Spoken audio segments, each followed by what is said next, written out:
Assalamualaikum warahmatullahi wabarakatuh. Alhamdulillah kita ketemu kembali dalam belajar online. Yang sebelumnya kalian sudah mengikuti belajar online ini di pertengahan semester terakhir di tahun pelajaran 2019-2020. Mudah-mudahan kondisi seperti ini tidak mengurangi semangat kalian untuk belajar. Pada pembahasan kali ini, bab yang kita akan bahas adalah sistem gerak pada manusia. Mungkin nanti Bapak akan tayangkan cuplikan videonya, kemudian nanti akan Bapak jelaskan sedikit demi sedikit.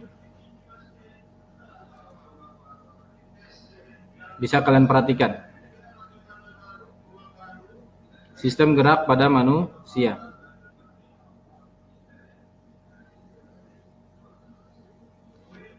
Sistem gerak pada manusia itu terdiri atas kerjasama antara rangka, otot, dan sendi. Jadi pada tubuh kita, pada tubuh manusia itu terdapat sistem gerak yang terdiri atas kerjasama ketiga bagian. Di antaranya adalah rangka, otot, dan sendi.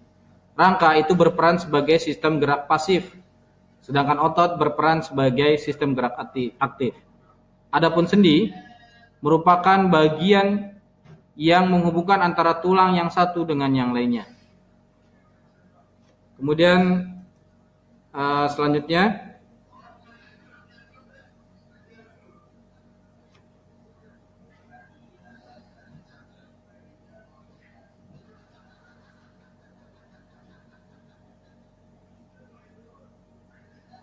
ini bagian rangka tersusun dari kumpulan tulang. Jadi rangka itu adalah sistem tulang. Jadi tulang itu adalah satuannya dan rangka adalah kumpulan dari tulang.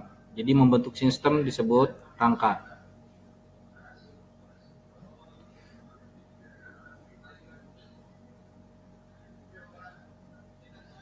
Kemudian fungsi rangka.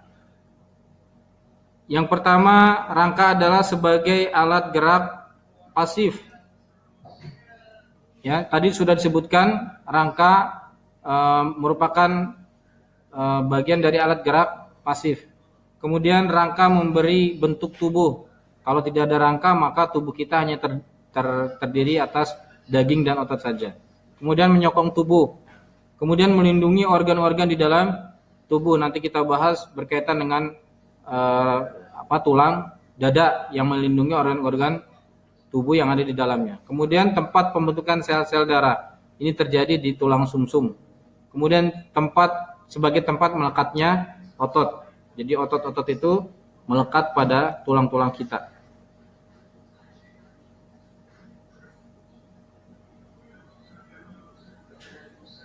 Nah, alat gerak pasif berupa rangka tersusun dari 206 tulang yang berbeda sifat, bentuk, dan letaknya. Tulang penyusun rangka manusia dapat dibedakan menjadi tiga kelompok, yaitu tengkorak, badan, dan alat gerak.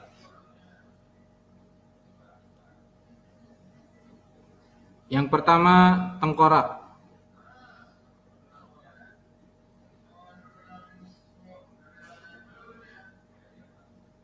Nah, ini tengkorak. Ada bagian kepala.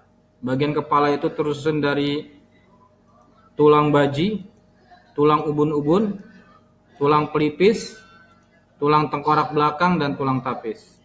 Kemudian bagian muka itu terdiri dari tulang hidung, tulang pipi, tulang rahang atas, dan tulang rahang bawah.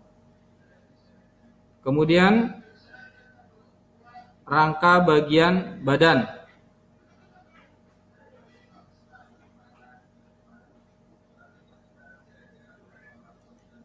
Nah, rangka bagian badan ini terdiri dari, yang pertama adalah gelang bahu. Itu terdiri dari tulang belikat dan tulang selangka. Kemudian bagian dada itu terdiri dari tulang hulu, tulang badan, dan tulang taju pedang. Ini bisa dilihat di gambarnya. Kemudian tulang belakang itu terdiri dari tulang leher, tulang punggung, kemudian tulang pinggang, kelangkang, dan tulang ekor. Kemudian gelang panggul. Mohon maaf, ini ada sedikit koreksi. Ini adalah gelang pinggul. Tulang usus, tulang duduk dan tulang kemaluan. Yang terakhir adalah tulang rusuk. Di dalamnya ada tulang sejati, tulang palsu, dan tulang melayang. Ini bagian rangka badan.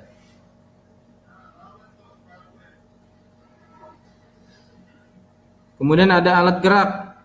Alat gerak itu ada bagian atas dan ada bagian bawah. Kalau bagian atas itu dinamakan lengan. Lengan itu ada bagian-bagiannya adalah ada lengan atas, tulang hasta, tulang pengupil, tulang pergelangan tangan, tulang telapak tangan, dan tulang ruas jari tangan. Kemudian alat gerak bagian bawah itu ada namanya kaki. Di antaranya adalah tulang paha, tulang tempurung lutut, tulang kering, tulang betis, tulang O3, pergelangan kaki, tulang telapak kaki, dan tulang ruas jari-jari kaki.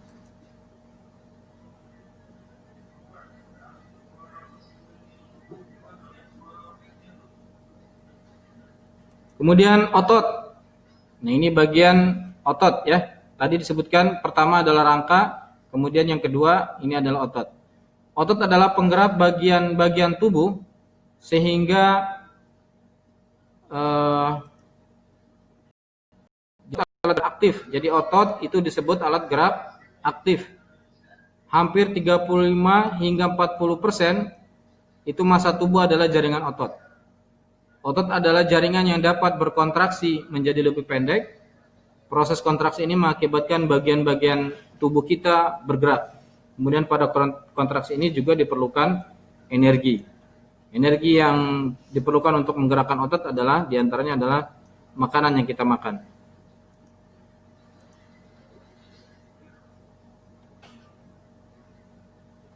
Kemudian apa saja atau terdiri atas apa saja otot-otot itu, atau bagian-bagian otot, atau macam-macam otot. Nah, jenis-jenis otot. Nah, kita lihat ada namanya otot polos ya. Ada namanya otot polos. Kemudian ada namanya otot lurik atau rangka, dan yang terakhir ada namanya otot jantung. Nanti kita lihat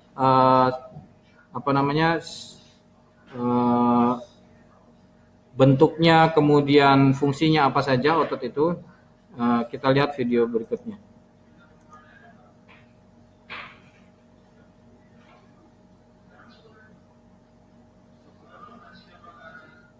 Nah, perbedaan jenis-jenis otot. Coba kalian lihat otot. Jenis otot tadi sebutkan ada otot polos, otot lurik, dan otot jantung. Dari sisi bentuk otot lurik itu otot polos itu tidak beraturan, sedangkan otot lurik itu beraturan dan otot jantung beraturan. Jadi dari segi bentuk otot lurik dan otot jantung sama.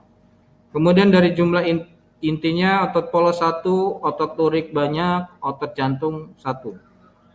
Kemudian cara kerjanya nih, cara kerjanya yang pasti otot polos itu tak sadar. Kalau otot lurik sadar, sedangkan otot jantung tak sadar. Jadi otot dari sisi cara kerja, otot polos sama dengan otot jantung. Kemudian dari sisi bentuk serabut itu otot lurik yang sama dengan jantung. Kemudian warnanya polos, lurik, dan lurik. Jadi otot polos itu biasanya terdapat pada otot jantung juga ada. Jadi otot jantung itu bekerja secara tak sadar. Sedang otot lurik misalkan di bagian lengan, kaki itu otot lurik karena bekerjanya secara sadar.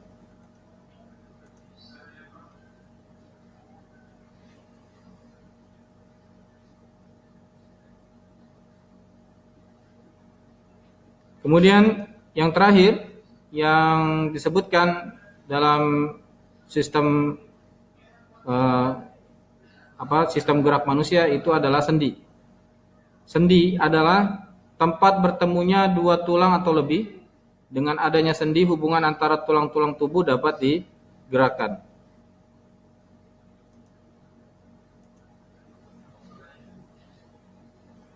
Macam-macam sendi. Macam-macam sendi, ada sendi sinartrosis, kemudian ada sendi amfiartrosis, dan ada sendi diartrosis. Kalau sendi sinartrosis ini sendi yang tidak memungkinkan terjadinya gerakan secara bebas. Kalau amfiartrosis itu hanya sedikit gerakan. Tapi kalau diartrosis itu gerakannya lebih bebas. Di antaranya ada sendi engsel, ada sendi pelana, ada sendi putar, ada sendi geser, ada sendi peluru. Itu macam-macam sendi.